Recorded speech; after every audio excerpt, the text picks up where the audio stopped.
El acceso paritario a los espacios de toma de decisiones políticas ha sido un camino difícil para las mujeres, en especial en una región como Puno, que no está acostumbrada a ver mujeres en cargos políticos.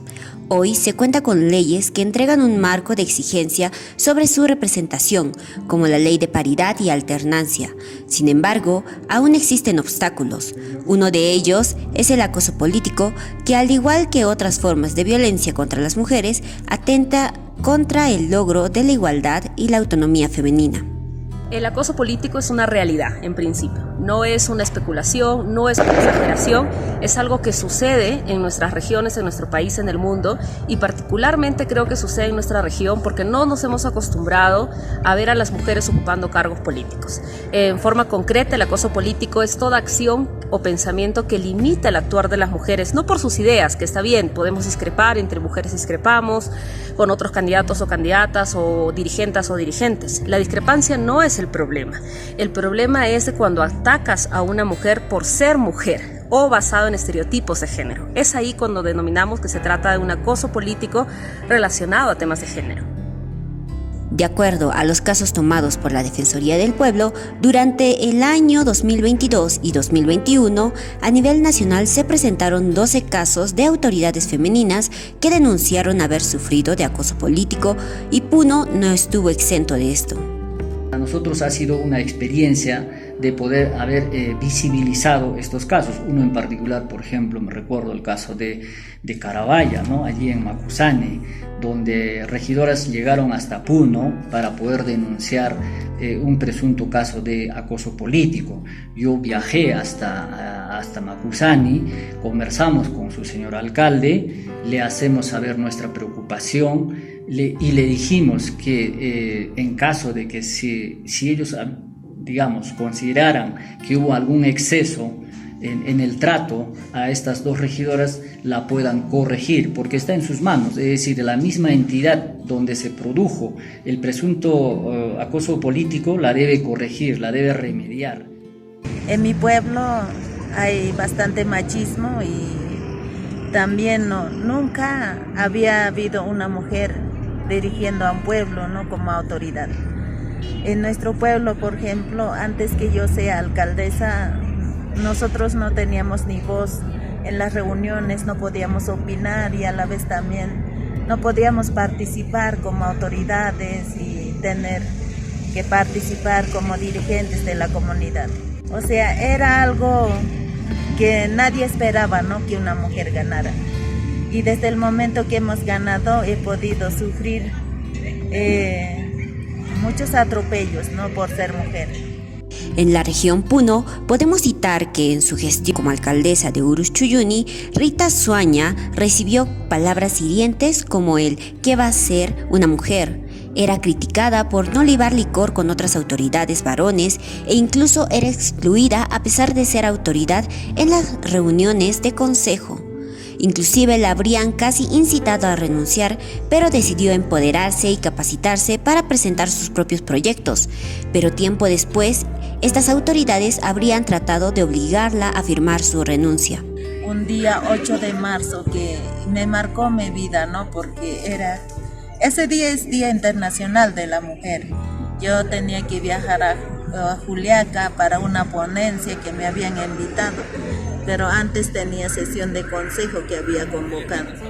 Apenas que yo he entrado al municipio con los dos regidores, el registro, el secretario, y vino como 20 personas que me cerraron en el municipio, gritando de que yo tenía que renunciar y no era justo que siga, ¿no?, que renuncie, que me querían forzar ya para que firme.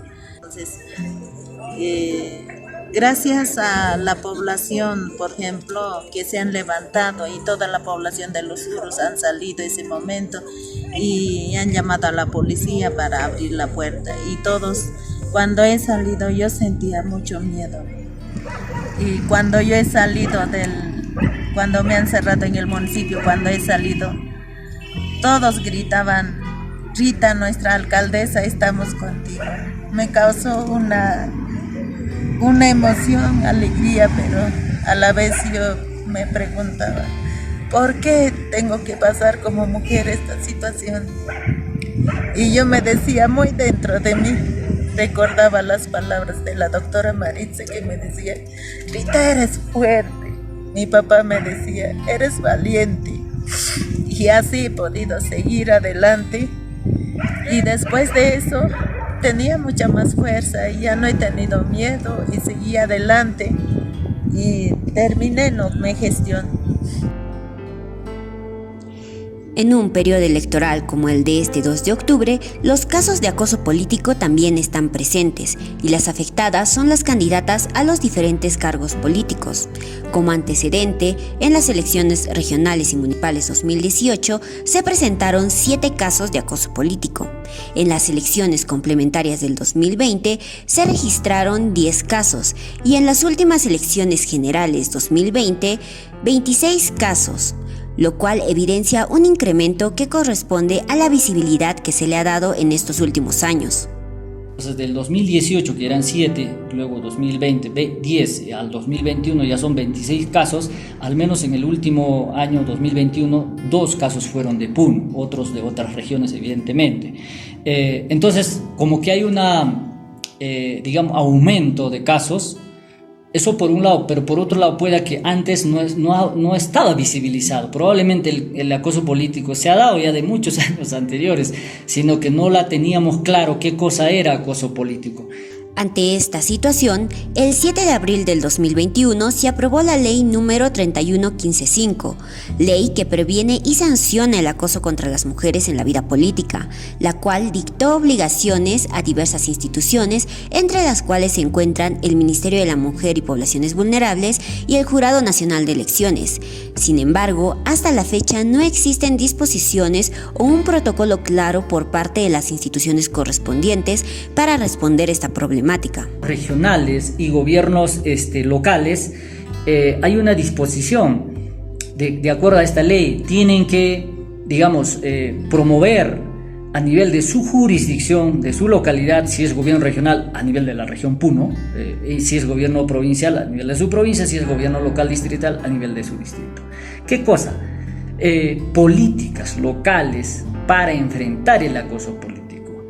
Pero no solo políticas, sino además pueden emitir normas, es decir, una ordenanza podrían emitir circunscribiendo a su localidad para enfrentar el acoso político.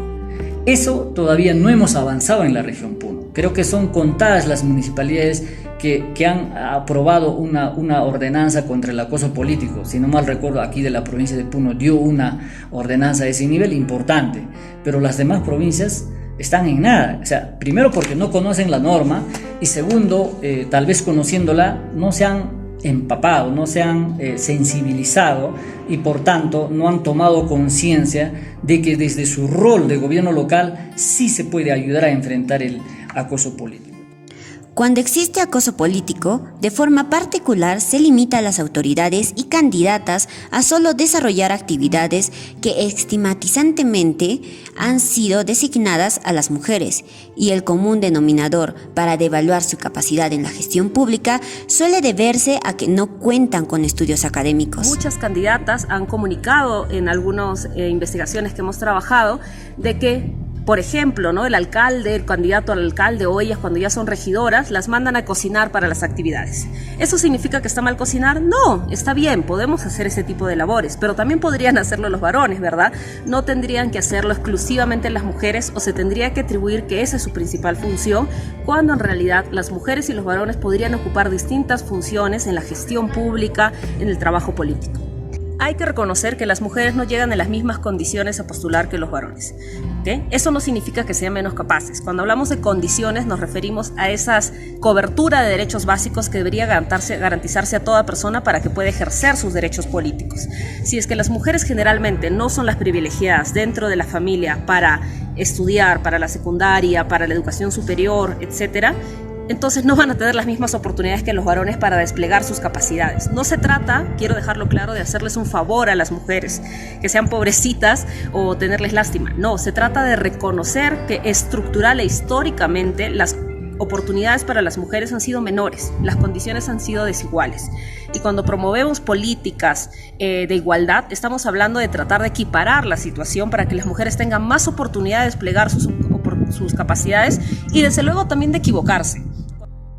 En el marco de este proceso electoral, las candidatas pueden denunciar este tipo de violencia directamente al Jurado Nacional de Elecciones.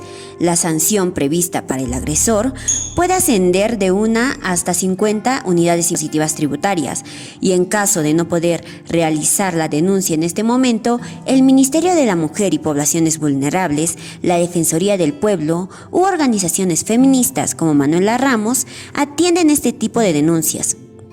Asimismo, tal como refiere la activista Diana Flores Rojas, es deber de la población cambiar y deconstruir las conductas machistas normalizadas en la región de Puno y el país.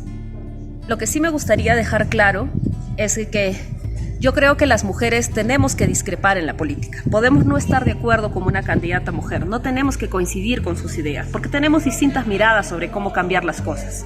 Pero en lo que tenemos que estar juntas es frente al machismo. Si vemos que a otra mujer que ejerce política, ya sea en un cargo de representación pública, ya sea como dirigente, ya sea en el barrio, en la junta vecinal, ya sea como docente en la universidad, cualquier mujer que ocupa algún tipo de cargo o responsabilidad pública es atacada por temas machistas, las demás mujeres tenemos que salir a cuestionar esa situación. Y especialmente creo que a los varones también les toca reflexionar y deconstruir ciertas prácticas que lamentablemente están normalizadas. Y de hecho las mujeres también a veces reproducimos prácticas erróneas machistas. Entonces creo que es un aprendizaje de toda la sociedad que empecemos a pensar si queremos esta sociedad, si queremos una sociedad en donde las mujeres puedan hacer política con libertad, con seguridad, cómodamente, o si queremos una sociedad que las excluya de las decisiones del país.